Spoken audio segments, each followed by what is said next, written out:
Hakamit jangka kat South Trek Risau Arja Arpusan Kibor Pulit ke East Jante Hills District kila yo jing pentep badan ubrio banyak dak kali na Silchar Assam ubara rui kiken jajing di Pynpoi ong ke Kyrwoh nau SP ke district u Vikas Kumar IPS. Kumta kani kala penlong ya Kibor Pulit na kiang patrol post ban penap shrip bat yo kam yo Abdul Rob Laskar ubajutip kumumunna arfars nam karta ubadai na Assam.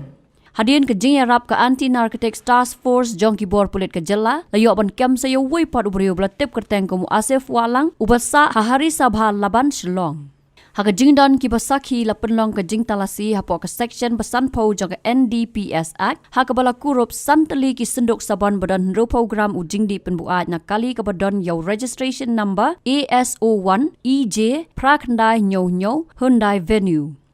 La register mukadma halum Shillong police station persya yakini ki arngot berkejing tokit yaki kadang ya cakman. Ke Kyrwoh ke Kedawru bakini ki arngot ki day ki badan ketiban penyat drugs na Kawei ke Jylla sya Kawei pan bat ke kentu ya ki badan jing tip syapanggan ni ke kambean ban pentip sya Kibor Pulit. Habatin pej bahagi ki shop ke shop plus F. Ka plus F? Hakabam bangibam dunaki eki batay kamet. Namar kata habat thiru atau kau kamlu ka umpnyang kadut pet ya ka shop plus F ha ka jingsom. Yaki nutrient kum ki vitamin bat ka iron la icon diat bat ka bathau bha kam kta I ka dur jing ki mar bam ka jing mat lani ka rukom shed yaki. Balehi banai kita. Ka don ka we ka jing mentoy ba kongsan. Ka kot ka kia.